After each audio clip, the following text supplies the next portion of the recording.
the Pull and Save in Tucson, Arizona. We're down here for the day and thought we would check out this self-serve junkyard, salvage yard place because they have an 86 Legend. So let's see where it's at. Yeah, not much left of that thing. But there's only one piece I'm looking for.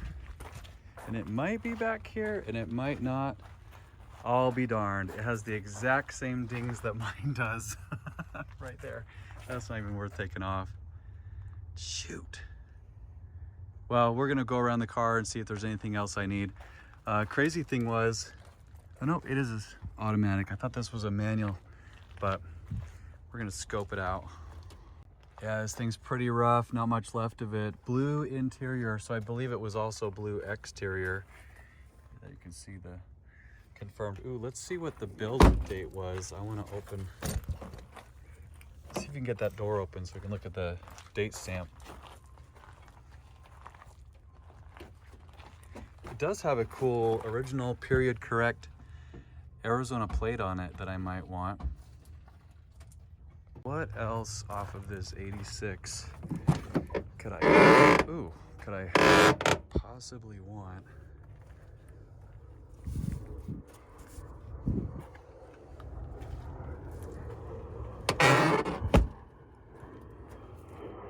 Old cord here.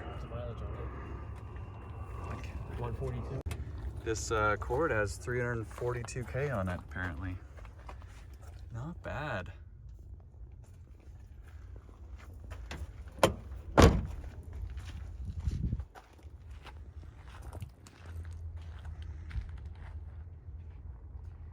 Did also find a radio here, but I don't think I need one of those at the moment. This is how I got it. It was just poking out of the taillight opening. There was a Geico insurance identification card that expired in 1999. We're gonna motor back to Phoenix in the old trusty. No purchases today here in Tucson, but that's okay. It was a good little drive anyway. Getting Chris's appraisal on my cloth interior base 86 37-year-old car. We're getting Chris involved. He's gonna have his hand in this project. Just completed installation of a fresh main relay. The car had a little bit of difficulty starting, and figured that was the issue. It's a very common thing on the Gen 2 Legend. The solder within that box just kind of gets a little bit worn out or detached over time. So car fires up easily now, and we're putting the dash back together for a test drive.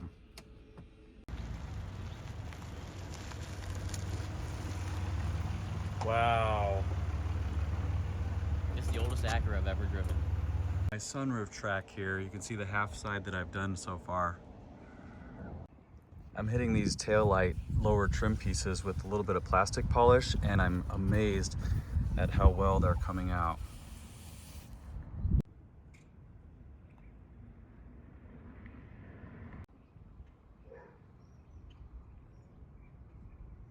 Gonna work on getting these wiper arms and blades touched up.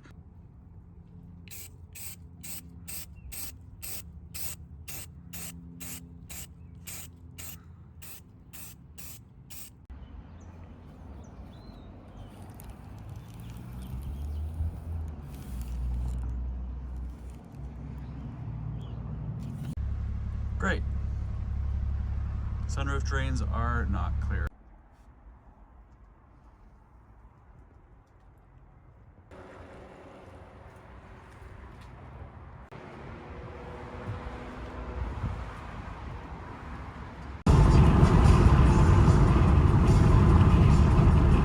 Today I'm bringing the 86 Legend to the dealer for a recall notice. So this car has had an open seatbelt recall since 1995, I believe. It shows a manufacturer safety recall for the seatbelt.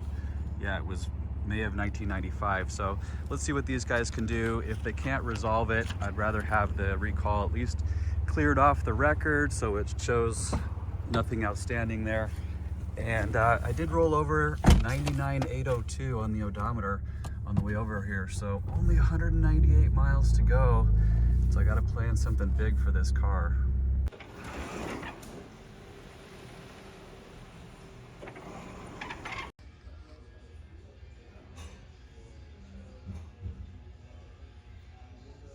The Legend in for service. We also ran into an issue with the oil filter availability. So it's a canister type oil filter that was specific to only the 1986 and 87 Legends, the 2.5 liter V6. So I'm checking on that now. All set and back on the road. The funny thing is, every time I run into a roadblock like the unavailable oil filter, which I did find out for the 86 and 87 2.5 liter Legends is a canister type that you actually just pop the innards out of a container and then put a new one in. Anyway, that is definitely discontinued. I found a couple options on eBay that I've ordered, but it's motivation, you know. I feel like this car's kind of beat the odds by even still existing, so I'm that much more amped about keeping it on the road.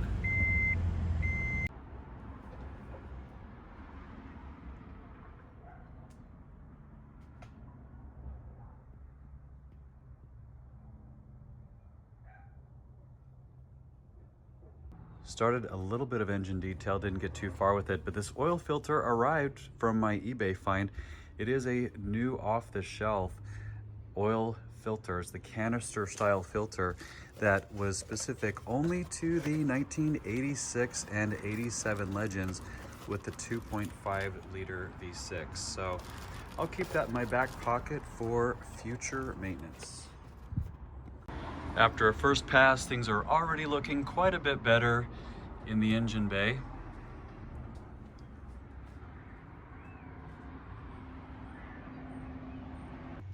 Got some goodies today for the 86. Huge thanks to my friend Jake in Colorado. He goes under the Honda Hoarder on Instagram.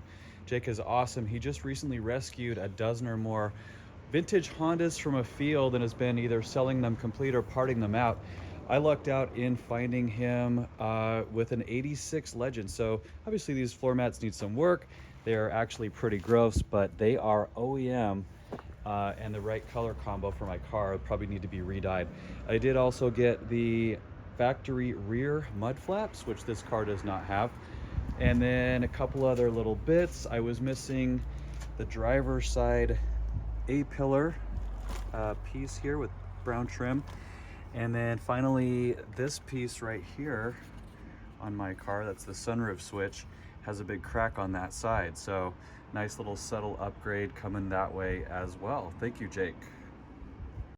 Quite the stash of oil filters now. It's going to be interesting to do a comparison test, or at least a visual test in terms of what they look like and the quality of each of these brands. Those mud flaps actually turned out really nice after a little bit of detail work, especially for being as old as they are. So I got a pretty good stash going here. It's one of my subtle tricks for kind of arranging or organizing all the materials. I have to put things in Ziploc bags with, this says mud flaps rear. So I basically just take a Post-it note with a Sharpie label and put it in there, and then I'll remember what these parts were for later down the road.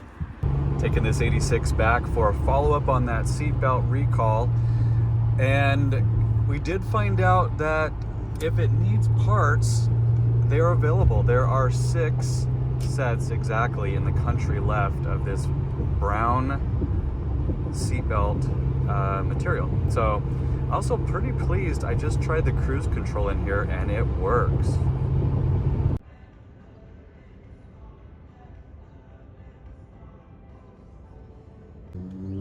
Recall is now taken care of. I ended up getting new belt buckles for both front driver and passenger seats. These are known, I guess, for some cracking here in this area. Then the pieces can fall down here and prevent it from latching properly. So thanks to David at Acura of Tempe, we were able to get parts. I guess there were only a handful of sets left in the country of that. So went ahead and grabbed one and should get that recall off the Carfax now finally.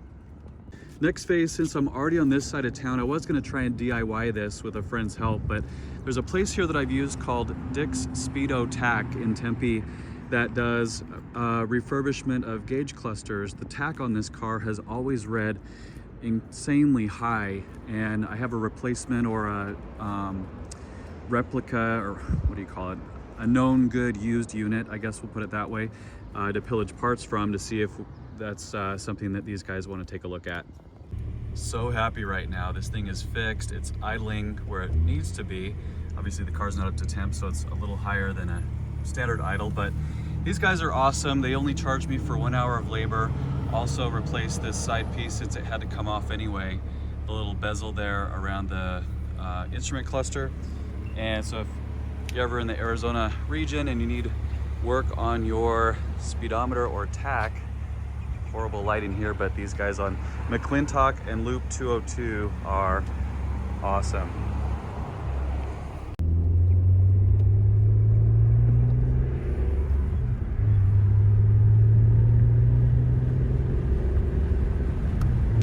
That's more like it. Yay! Also being careful to conserve miles. I'm sitting at 99,883. My original hope was to keep this car under 100,000 until the 40th anniversary celebration in 2026, but it's going to be really difficult to only drive 100 miles in the next year and a half or so. Anyway, I'll figure out a way to celebrate the milestone when it gets here either way, and we'll bring you along for the ride.